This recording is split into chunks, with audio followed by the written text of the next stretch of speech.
Un niño que no tiene de comer no es un terengo ni un arenazi. Un niño que no tiene de comer se le debe dar comida.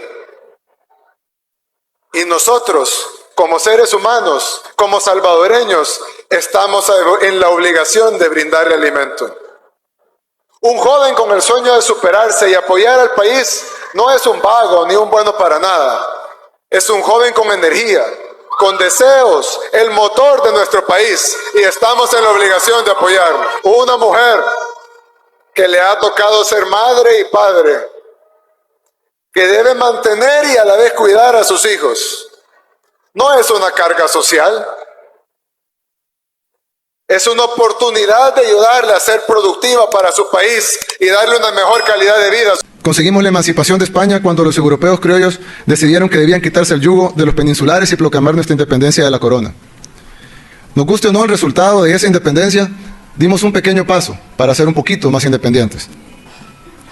Durante estos 191 años hemos dado otros pasos.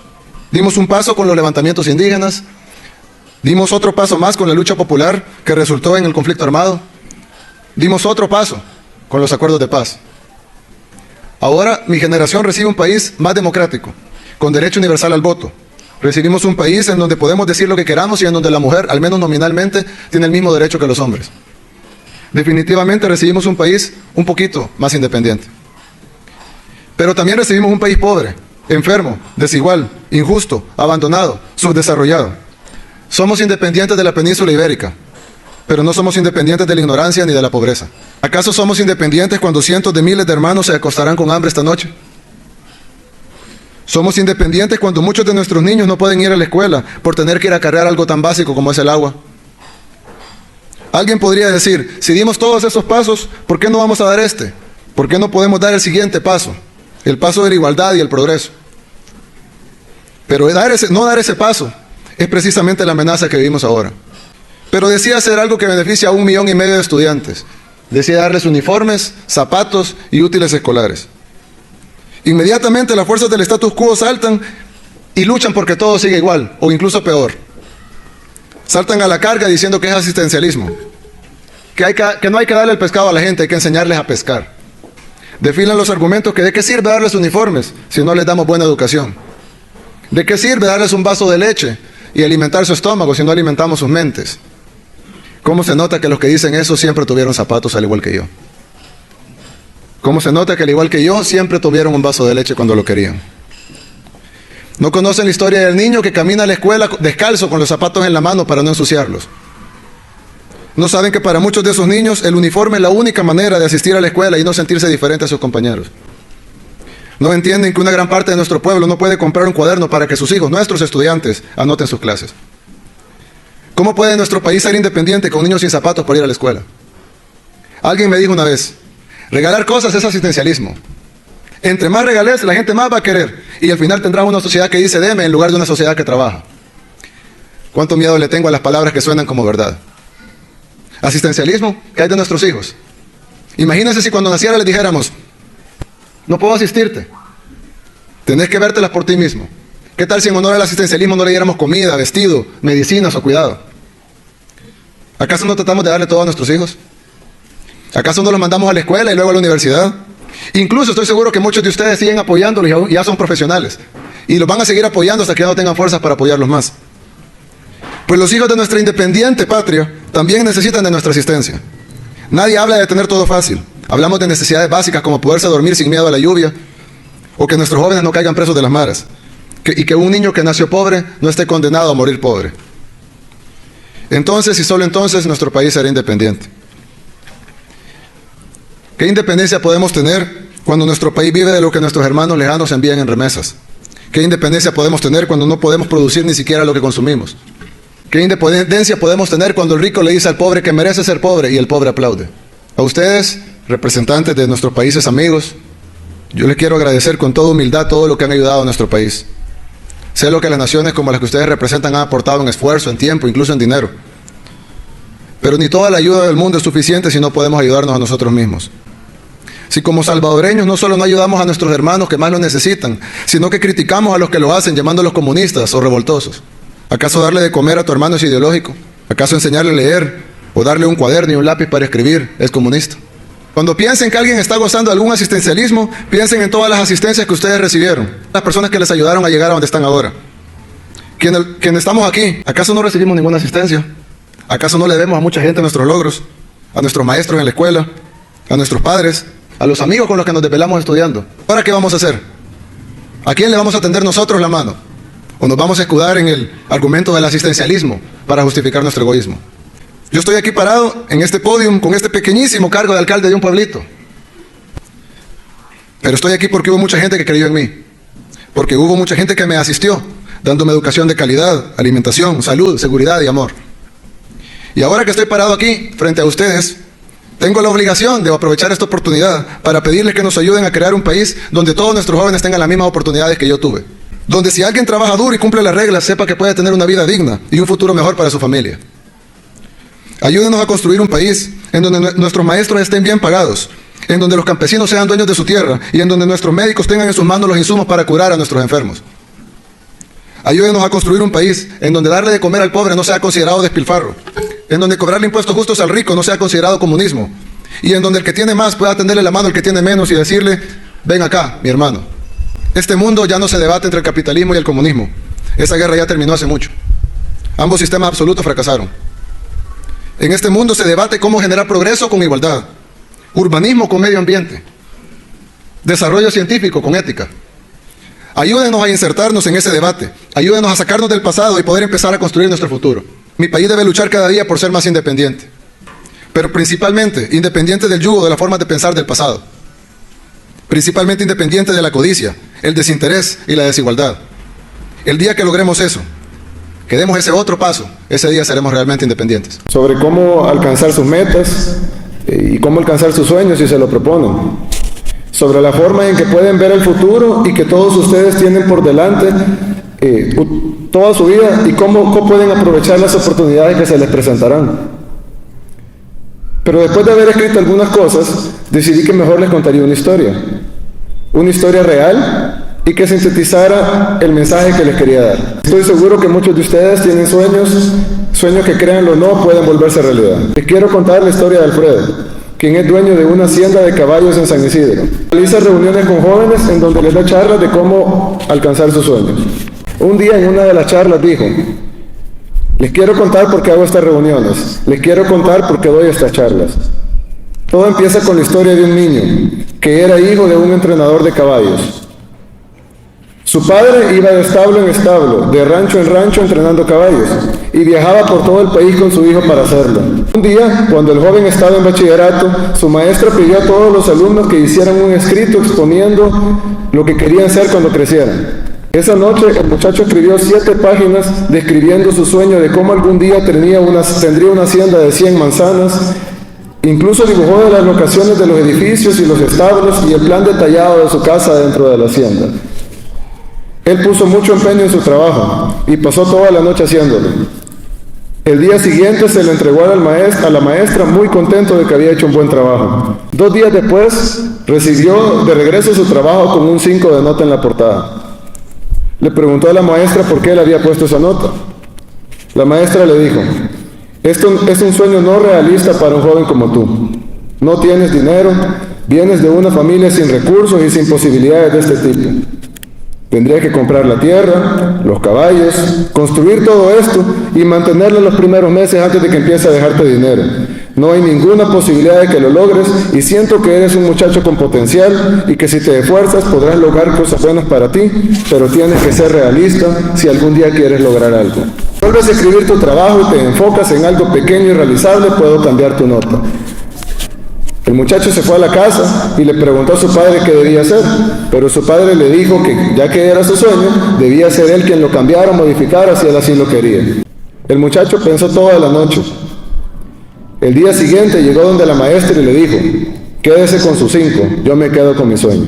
Alfredo volvió a ver a los jóvenes que estaban en la reunión y les dijo, les cuento esta historia porque ustedes están sentados sobre mi hacienda de 100 manzanas y aún tengo este trabajo de bachillerato enmarcado en mi sala. No permitan que nadie les robe sus sueños. Sigan su corazón sin importar las consecuencias. Superación laboral de los jóvenes. Aquí venimos a hablar de cómo vamos a cambiar las cosas. Para todos. ¿Qué es lo que está mal? Porque si queremos arreglar las cosas, algo tiene que estar mal, algo tiene que ser arreglado. Entonces, ¿qué es lo que está mal? Primero hay que saber qué es eso. ¿Cuál es la causa del problema? Porque si les pregunto los problemas, todos los entienden. Los problemas son la pobreza, el desempleo, la falta de oportunidades. Todos han de entender los problemas, todos los entendemos. La delincuencia. Pero, ¿cuál es la causa de ese problema? ¿Qué es lo que hace que esos problemas existan?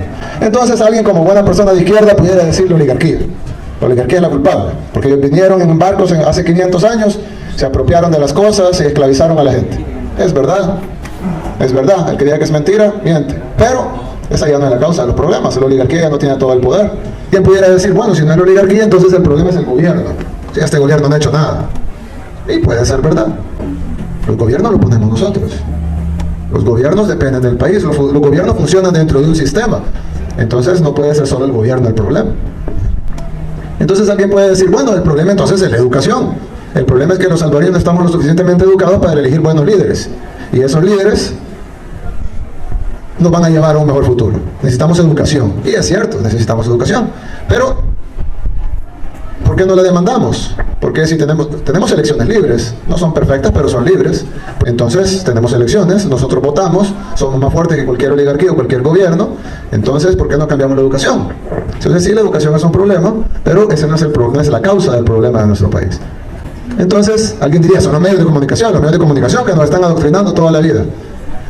Nos dicen qué es lo que tenemos que hacer, nos dicen qué es lo que tenemos que usar, nos dicen qué es lo que tenemos que comer, qué es lo que tenemos que comprar, y es cierto. Pero depende de nosotros, porque nadie nos obliga a encender la televisión, nadie nos obliga a leer uno de esos periódicos. Si lo vamos a ver, nadie nos obliga a que les hagamos caso. Entonces el problema no son los medios de comunicación, debe ser algo más que los medios de comunicación. Entonces, ¿cuál es el problema? ¿Cuál es la causa real del problema? Yo creo que el problema son los paradigmas. Hay que ser universitarios, ya sabrán que es paradigma. Pero yo el paradigma lo veo como algo un poco distinto. El paradigma es esas cosas que plantan en nuestra cabeza y que las hacen ver como verdades. Aunque no son verdades, son todo lo contrario. Pero antes nos puede decir que antes que yo les hablara de la oligarquía, salgo y desaparezco. Ahora podemos hablar. Es decir, ya no viene la guardia a traernos y hablamos. Ya no nos borran los votos en las urnas. Entonces, ¿cómo pueden seguir gobernándonos si ya no tienen el poder? Ya no tienen el poder, ya no tienen las armas, ya no tienen todo lo que tenían antes. ¿Cómo pueden seguir gobernándonos? Entonces inventaron una serie de paradigmas, las plantaron en nuestras cabezas y ahora nosotros respondemos a esos paradigmas inmediatamente, instintivamente.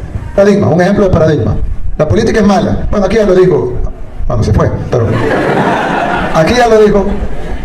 La política es mala. Entonces no se metan en ella. Como dijo un famoso político, jóvenes, no se metan en política, es mala, déjenmela a mí. Entonces lo que tenemos es un paradigma. La política es mala, por lo tanto ustedes no se metan. No, ¿qué tal si cambiamos la política? ¿Qué tal si los jóvenes entran en política y en lugar de que sea política sea algo malo, lo convertimos en algo bueno? Ese debería ser el paradigma, no este. La gente es pobre porque es perezosa. Yo lo he escuchado. Me decía alguien, una persona que quiero mucho, no lo voy a mencionar, pero me decía alguien, una vez estábamos leyendo el periódico, eso que se hacen llamar periódicos aquí, y decía, traen nicaragüenses y hondureños a cortar café. Nicaragüenses y hondureños. Entonces la persona que estaba leyendo la noticia me dijo, qué barbaridad, qué perezosos los salvadoreños. Tienen que traer nicaragüenses y hondureños a cortar café, porque los salvadoreños no quieren trabajar. Y entonces yo le dije, ¿y por qué no vas a cortarlo vos? ¿No tenés trabajo? Te pagarían $95 al mes, libres, por trabajar de sol a sol. ¿Por qué no lo haces tú? No, yo no lo voy a hacer. Bueno, ellos tampoco. Es que el problema no es que sea perezoso. De todos modos, aunque trabaje con $95, no va a salir de la pobreza, ¿o sí? Entonces, la gente no es pobre por perezosa. Yo conozco mucha gente rica que es perezosa. Y conozco mucha gente pobre trabajadora. Hay gente trabajadora, hay gente perezosa, hay gente pobre y gente rica. Pero las cuatro cosas no tienen nada que ver. Otro paradigma. Las empresas generan empleo. Ustedes ya han oído eso. Todos han escuchado, no, las empresas generan empleo. Necesitamos más empresas porque son las generadoras de empleo. Eso es mentira. Me va a demostrar así que es mentira. Imagínense que hipotéticamente hay dos restaurantes. Ponen un restaurante de hamburguesas y enfrente ponen un restaurante de pizza. Y los dos dueños deciden que van a contratar 20 empleados cada uno. Están generando inicialmente el empleo, ahí sí. 20 empleados cada uno. 20 empleados para trabajar en el restaurante de hamburguesas y 20 empleados para trabajar en el restaurante de pizza. Pero ¿qué pasa? Digamos que la gente de San Miguel ¿qué prefieren? ¿La pizza o la hamburguesa? Pizza. Digamos que la pizza. Y entonces van todos a comer pizza. Nadie va a comer hamburguesa. ¿Qué va a suceder con el restaurante de pizza? Crece. Y tú ya no necesitas 20 empleados, necesitas 40. Y luego necesitan otras sucursales, entonces ya son 80. Y luego otras sucursales son 120. Cuando tienen 5 sucursales son 200 empleados de pizza. Y nadie fue a comer al restaurante de hamburguesas. ¿Qué le va a pasar al restaurante de hamburguesas? Va a quebrar. ¿Y entonces cuántos empleados va a generar? 0. ¿Por qué? Los dos eran empresarios, los dos querían trabajar, los dos querían poner un negocio, los dos tuvieron más o menos la misma idea. ¿Por qué uno genera 200 empleos y el otro 0? Si las empresas generan empleo, los dos deberían de generar 100 empleos cada uno. ¿Por qué uno genera 200 y el otro 0? Porque el que generó los empleos no fueron ellos, fueron los consumidores. Fueron los que decidieron ir a comer pizza, en lugar de ir a comer hamburguesas. Ahí queda demostrado que los 200 empleos, probablemente los 20 empleos iniciales sí los generó el empresario. Pero los 200 empleos que continuaron, que se quedaron al final, lo crearon los consumidores. Y los 20 empleos que se perdieron en el restaurante de hamburguesas los mataron los consumidores. Entonces las empresas no generan empleo, las generan los consumidores. Es bien fácil de explicar. Sin embargo, vemos los periódicos, escuchamos a los tanques de pensamiento, a los analistas. No, las empresas generan empleo. Y nadie lo contradice, porque es un paradigma. Lo tomamos como una realidad, aunque no es real. Necesitamos incentivos fiscales. Las empresas no vienen a invertir porque pagan muchos impuestos aquí en El Salvador. Necesitamos bajar impuestos para generar incentivos fiscales y que las empresas vengan e inviertan en nuestro país. ¿Suena bien? Bien. La contradicción es que los países con impuestos más altos en el mundo son los de más alta inversión extranjera. Y los países, por ejemplo, en Europa, en Japón, en Estados Unidos, los impuestos son muchísimo más altos que en El Salvador. Y hay más inversión.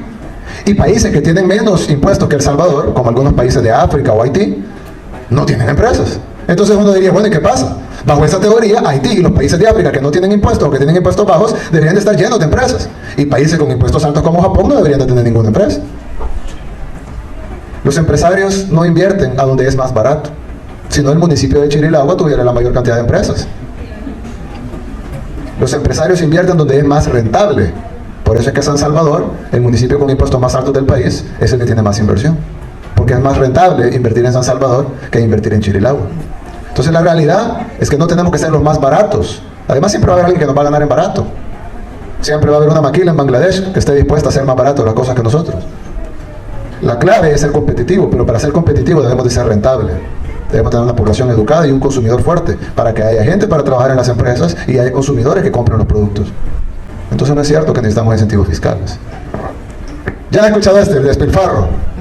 Dicen, es que nuestro gobierno despilfarra el dinero. Miren, el presupuesto de la Universidad de Harvard, una universidad, es igual al de todo El Salvador. Lo que ellos gastan en una universidad, aquí que estamos en la Universidad de El Salvador, lo que Harvard gasta en una universidad incluye todo el gobierno de El Salvador. Entonces, si algo necesita nuestro país es más despilfarro. Necesitamos invertir más en el país. Eso no exime de responsabilidad de los funcionarios corruptos. A los funcionarios corruptos metámoslos presos. Pero tenemos que invertir en el país. La excusa de que el funcionario es corrupto no puede ser excusa para no invertir en el país. Entonces el problema no es el despilfarro, sino la carencia de despilfarro. Y este es mi favorito. Populismo. Ya me oí esa palabra. Se oye feo. Yo escucho, la gente escucha populismo y dice, populismo. ¿Alguien quiere un presidente populista? Nadie. ¿Nadie? Bueno, yo sí. Yo les quiero pedir, después, cuando salgan de aquí, que agarren un diccionario y que busquen la definición de la palabra populismo. Y decía, populismo, doctrina política que pretende defender los intereses y aspiraciones del pueblo. Eso es malo aquí en El Salvador. Defender los intereses y las aspiraciones del pueblo es malo en El Salvador. Y yo vine a la Universidad de El Salvador, les pregunté si alguien quería un presidente populista y nadie levantó la mano. Es un paradigma. Nos han vendido que el populismo es malo. Eso es malo. Populismo. ¿Y qué es bueno entonces? Hay dos alternativas, dos cosas contrarias al populismo. Está el elitismo, que es la selección de la élite sacada de la masa y trabajar para ellos. O, estoy seguro que nadie está de acuerdo con el elitismo, o el individualismo, que es un poco más noble que el elitismo, pero igual yo prefiero el populismo que el individualismo. Incluso en deportes, para los que les gusta el fútbol, saben que el individualismo no funciona. Así que yo me quedo con el populismo. ¿Por qué les digo todo esto? Porque todos los problemas de nuestro país se sostienen en causas, como les dije. la oligarquía, los medios de comunicación, el gobierno, los políticos. Pero todas esas causas existen en pilares, se sostienen sobre pilares, y esos pilares son los paradigmas con los que nos han llenado la cabeza y nos han hecho creer cosas que no son ciertas, nos han hecho creer que esto es malo y que esto es bueno, y generalmente es todo lo contrario. Entonces nosotros estamos en una jaula, los barrotes son los paradigmas, pero nosotros tenemos la llave, romper los paradigmas. Eso es todo lo que tenemos que hacer. Quitémonos los paradigmas de la cabeza. Cada vez que escuchemos algo, un tanque de pensamiento, o de repente un analista político, o alguien que escribe cartas en el periódico, cada vez que escuchemos esto, si quieren perder su tiempo y leerlo, léanlo, pero analícenlo, escríbanlo con la realidad, agarren un diccionario y vean si lo que les están diciendo es verdad, y tomen las decisiones de acuerdo a eso. Si nosotros empezamos a tomar las decisiones de acuerdo a la realidad, no a paradigmas, entonces vamos a poder exigir educación. Vamos a poder exigir un presupuesto decente para la universidad. Vamos a poder exigir oportunidades. Vamos a poder hacer las políticas correctas para que existan esas oportunidades. Vamos a dejar de llamarle despilfarro, darle vasos de leche a los niños. Y yo no vine a defender al gobierno, podemos acabarnos la ponencia criticándolo. Pero no critiquemos lo bueno, critiquemos lo malo. Yo criticaría, por ejemplo, que el presupuesto de la Universidad de El Salvador es muy pequeño.